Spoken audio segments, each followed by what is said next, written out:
Everybody, Hey, Larry and Melissa from Tri-County Golf Ranch, and Eric's MIA. imagine that. I think he's nervous. He's a little nervous. I think they played, and he said his club head speed went up, but his score went way up too, right? Yeah. So we just did round 2 Right? and got some numbers, We did? and I went up. You went up, didn't you? I went up about 4.5. 88 to 93? 87, I think. 87 to 90, 91. That's pretty good increase, isn't it? Yeah. Yeah. Which I know there's more stuff we can do. Right. So hopefully in the next couple months it'll. I think I went down 2 miles an hour, I think. Okay. I think. Why do you think that is? You know, I feel stronger. Yeah. That's a great question. I can't answer that question. Now our game here is based on miles per hour, but you and I are noticing that My smash factor went the more way the up. smash factor goes up, our carry distance is going way up, the ball speed is going way up. So miles per hour isn't the whole story, even though that's the contest we have going on. I mean, with my driver on the smash factor, I was smashing 1.5, 1.40, 44, 45. I had a couple of 151, but my ball speed my club head speed went down a little bit there. I didn't understand that, but. So I think it'll be interesting to see if we continue to increase our miles per hour, if we can still increase our smash factor at the same time and see what happens. I agree. It's fun. I'm having a good time doing it. Yeah. And Eric, if you're out there watching this, dude, man, you gotta show up. You gotta show up, man. You just got throw it under the table. All right, thanks. Thanks, guys. Bye. Can't believe they threw me under the bus. Welcome back to the channel, everybody. You've seen the video from Larry and Melissa that they sent me. What we did is we were doing a swing speed challenge to see if you can gain the most swing speed from November 1st to the end of March. So April 1st is about when we'll test again. So this is our first update after 1 month time of doing whatever we're doing to try to gain speed. We have a hard time getting together sometimes. I had something going on that first weekend of December, and you know, they're teaching professionals. They teach all week long, and they're running a golf course. So, you know, they're pretty busy too. But for the final, we'll make sure April 1st we all get together and do it together. You won't actually see all of our numbers this time. Larry and Melissa gave their numbers. Melissa gained, I believe she said about 4 miles an hour swing speed. I went from 87 to 91, and Larry actually lost 2. So before I give you my number for my average of 10 swings, I'm going to go over a little bit of what I've been doing throughout the month of November and into December so far to try to increase my club head speed. I've been working out 4 to 5 days a week. I have a lifting program that I'm doing 4 days a week. So I've been lifting, trying to push heavier weights, getting stronger. I do quite a bit of core exercises, and I've also started doing a couple other things as well. So one of the things I've started doing is called Rotex Motion, and it's more for stretching and flexibility. I'm working on my ankles currently and my swing rotation. There's probably about 15 minutes worth of exercises. You'll have to just look it up online. There's YouTube videos on it. It's called Rotex, R-O-T-E-X Motion. It's a lot of golf and baseball players use it. I highly recommend it if you're wanting to increase your flexibility or work on anything as far as if you have injuries. It helps with like rotator cuff stuff, elbow, knee, any joints. It really does help. One of the other things I've started doing recently, it's called an RMT club. I don't know if you've seen one before. It is a 4-pound weight that you can swing. I told my wife it's the world's largest maraca. That's kind of what it sounds like, but the shifting weight in there helps. And you can also look that up. It's by Weck Method. They have a lot of great exercise tools, but I swing it, and I've been following Justin James, who's a long drive guy, and he puts some workouts on, and then there's plenty of workouts online with the RMT Club. WEC Method has a YouTube channel that you can follow if you decide to get one. But it makes me feel stronger in my golf movement when I do it.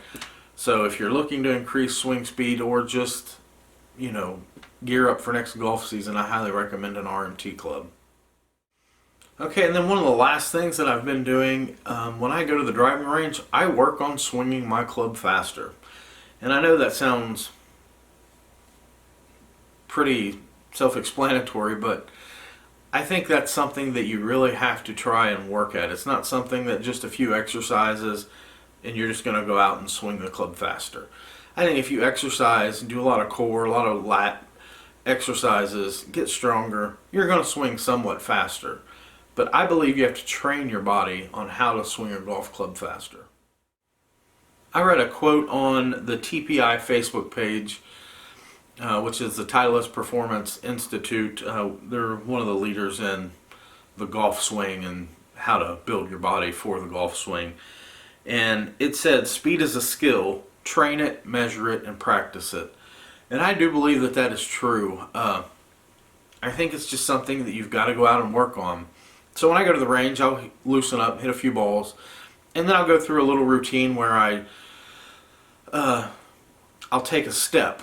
They call it a swing step through swing, where you, in your back swing, you pick your foot up and you step kind of like you're, stepping toward the target, and you swing as fast as you can. I'll do a few of those. I'll hit a few balls like that. Then I'll take a couple practice swings like that and then hit a ball. And then I'll do other things. There's one that I really like where you pick your lead heel up and actually try to point the bottom of your shoe toward the target when you make your turn, and that helps you turn a little bit farther. And I like that one. I get a lot more speed when I do that. Now, when I go to the golf course, I'm not going to turn my heel toward the fairway and then swing as hard as I can. That's not the point of this. But when you take a normal swing, after doing these drills, you tend to swing faster. So then I'll work through that drill. There's a couple other ones, like trying to get your chest turned toward away from the fairway as far as possible, and then coming through. And so I'll work through a few of these drills, and then I just swing as fast as I possibly can. Now my numbers, when I tell them to you here in a minute, a lot of it, like I said, I've been working out really hard. I work out for a couple hours a day usually. So I am putting in the work in the gym, my home gym here, and then I'm doing golf stuff. One of the things that's helped me gain the most miles per hour right away, I believe, though, is learning to swing the club freely. And you might ask, what do you mean by that? Well, when you get up, when I used to get up, I shouldn't say when you guys, because you might do this already. When I used to get up, I'd take a practice swing, and it would be nice and fast and fluid and just a nice swing. And then I'd get over the ball and get all tense and try to hit the ball and guide it down the fairway. Well, I've quit doing that. So now my practice swing is not much different than my normal swing. I get up and I swing it fast, and surprisingly enough, I've been hitting it straighter than I've ever hit it off my driver probably ever in my entire life. I always hear that your body can react and adjust to stuff, and if you don't put it in bad situations, that you will actually get the club head pretty much where it needs to be. That as golfers, when we put ourselves in positions where it shouldn't be, that's when we start doing all kinds of compensations to correct that, just so that we can hit the ball. And that's what really hurts our golf swing. So that's what I've been doing for the last couple month and a half now, month before this numbers. So what I'm going to do is I'm going to go over my numbers with you. So the slowest that I did 10 swings, and I recorded all 10 of them. The slowest swing that I had was 86 miles an hour. And if you remember from the November 1st video, my average was 78 miles an hour. So my slowest swing was 8 miles an hour faster than the average.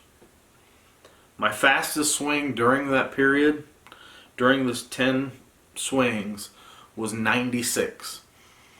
So I came up with an average out of those 10 swings of 91.5. So that is 13.5 miles an hour faster than I was swinging November 1st. And I couldn't be more pleased. I didn't think those numbers were possible. I was just blown away when I recorded those and put the average in, and it was really hard for me to believe. And I was at the range and swinging, and during the same session, but it wasn't during my 10 swings, I hit 99 miles an hour on my swing launch monitor, and I thought, oh, that couldn't be right. And then I did it again, and then again, and I did it a couple more times before I took these numbers. Now, I never did hit 99 when I was in these 10 swings. I don't know if I was concentrating too much and not swinging as free, but I was really surprised that, I hit the 99 mark. And since then, I've hit, I think about 103 is the fastest I've swung. Now, I do have a short shaft in my driver. I put the longer shaft in just to swing a few times, and I think I got it up to 105 with the longer shaft, but for the testing purposes, I'm going to use the shorter shaft for the remainder of the testing, just to keep it consistent with what we did on November 1st. So I'd originally set a goal of reaching 108 miles an hour by April 1st, and I really think that goal is obtainable, and I'm really going to try to even, I'd like to get to 115 or 120.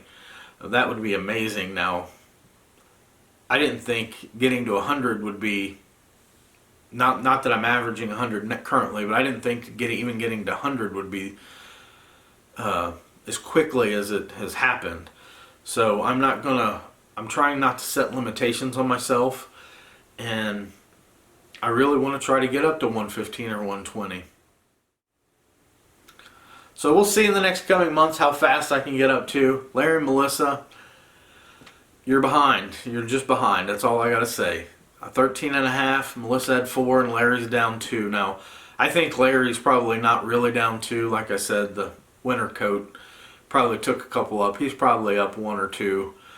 I had a lot farther to go than they do.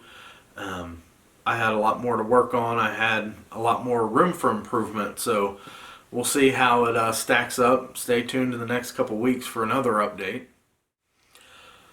But I'm just going to throw this out at the end of the video. We'll see if Larry and Melissa actually watch. We were strictly doing miles an hour swing speed gained. So it didn't matter, smash factor didn't matter, carry distance didn't matter, total distance, just miles per hour on club head speed, an average of 10 shots. I'm going to go out on a limb here. I'm going to hit it farther than both of them by April 1st. Now, they both told me yesterday that they hit it onto they have a first hole at their golf course. If you play it from almost the parking lot, it's about 280 yards uphill, and they said the wind was into their face, and they both hit it onto the green, claiming that it would have been equivalent to about a 300-yard drive. So we'll see. April 1st, like I said, if they're watching still at this point in the video, I'm coming after them distance-wise. I'm going to hit farther than they do. So stick around, and we'll see you in a couple weeks.